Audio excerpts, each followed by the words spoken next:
So guys, dito meron akong lagay na sugar. Bali 3 cups yung sugar ko. 1.5 cup water. 1 tablespoon salt.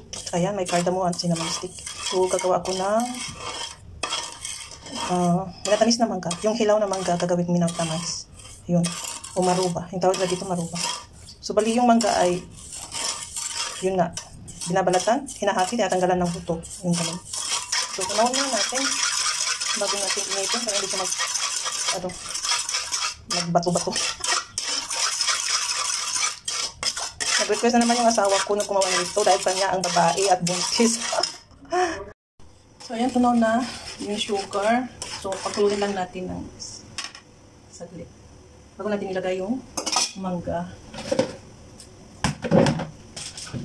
Yan, ready na siya. Nababad ko na to sa tubig. Nalinisan na, nababad na, pilipikaan na para matanggal yung mga asin-asin. Yan.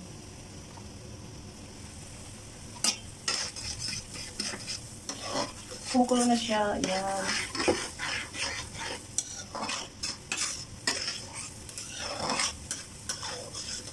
So, ito ay maruba. Matamis na mangga.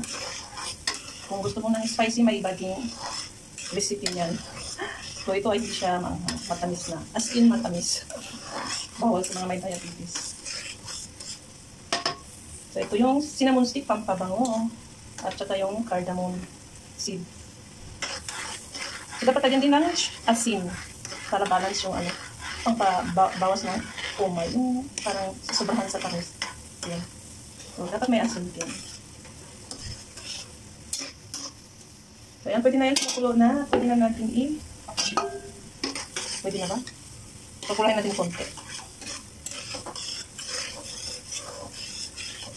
So, estimate lang to guys. Walang exact measurement. Estimate lang siya. Kung tingin mo pala yung tamis, dagdagan mo ng sugar. Kung tingin mo konti lang yung magiging sauce niya, dagdagan mo ng tubig. Huwag naman masyadong maraming tubig. Dapat maging parang sticky yung sauce niya. Medyo sticky. So, ready na ang ating mangga. Bismillah. Sana maging perfect ka. Pulang-pula. Pag perfect yan, dapat pulang-pula yan pag matapos na. Ayan.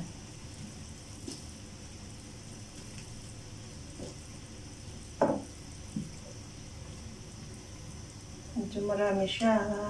Kaya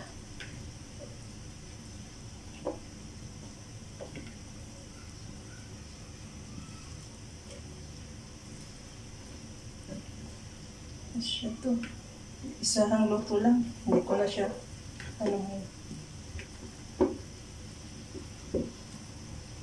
halo-haloin na lang dahan-dahan para yung iba ay ma-coat din yung sugar niya, yung tamis.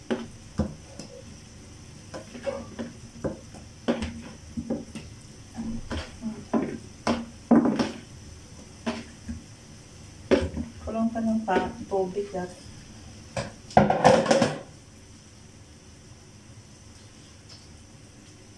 Actually, may nagawa na ako. Ayan. May nauna na akong nagawa.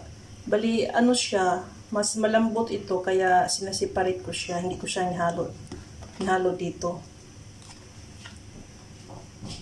Kasi pag i-mix to sa sa medyo matigas, masisira. Kasi mauna siyang lumambot at magkadurog-durog. Kaya pangit siya ihalo. Kaya, nauna siyang naluto. Mga 15 pieces lang.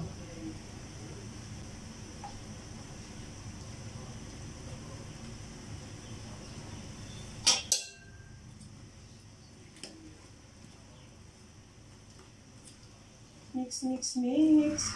Para ma-well incorporated yung sabaw.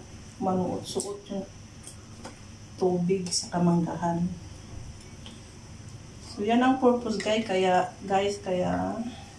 pinagtusok-tusok siya ng tinidor para manuot-suot yung mga tamis. Ma-absorb yung sipsipin niya yung tamis. Kaya pag maluto ito, hindi mo na alam na hilaw pala na mangga ang kinain mo sa sobrang tamis. Masarap siya. As in, masarap.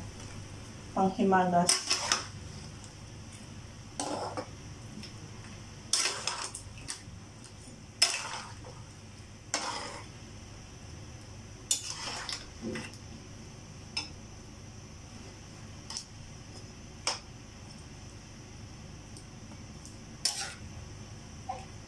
Dapat kumukulo-kulo siya para dumami yung sabaw at lahat ay maano.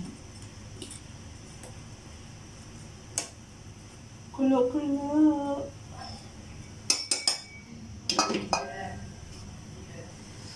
Ngayon kumukulo na siya. Dumadami na siya yung sabaw.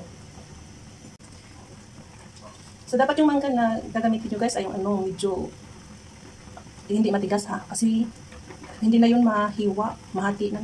Hindi na mahati yung mangga, matigas masyado yung buto niya. Kaya dapat yung medyo bata-bata pa ang gagamitin nyo. At hindi rin gaano matanda. Hindi bata, hindi matanda. Yung iba nga dito matigas na, minamartilyo na lang ni Mr. Ginagamitan ng kutsilyo, tapos minamartilyo para mabiyak talaga. At dahan-dahan para hindi masisira yung ito yung mangga niya, yung parang laman. So I'm hoping na ganito din itsura niya mamaya. Dapat ganito din. Marami kasi ito eh. Kinakabahan ako baka hindi mag-curve.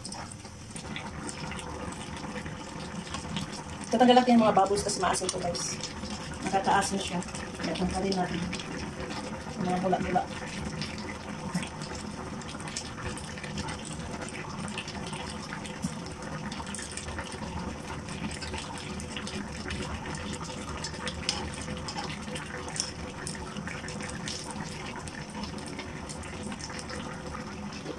Shake, shake, baby.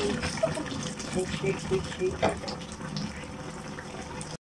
At ayan, pagkalipas ng ilang araw, oras, naluto na ang ating maruba or sweetened raw mango.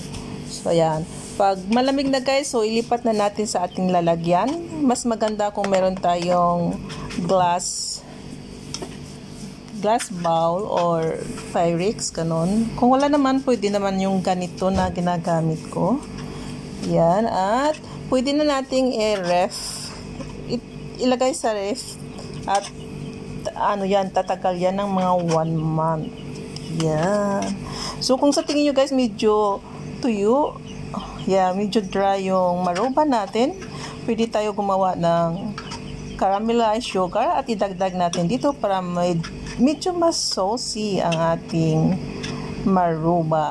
So, ayan. Ang sarap niyan, guys. Na pwede na pang dessert pag kumakain kayo ng bagoong. Tapos, parang nauumay kayo. So, ayan. So, try nyo, guys, ang maruba. Thanks for watching. Bye.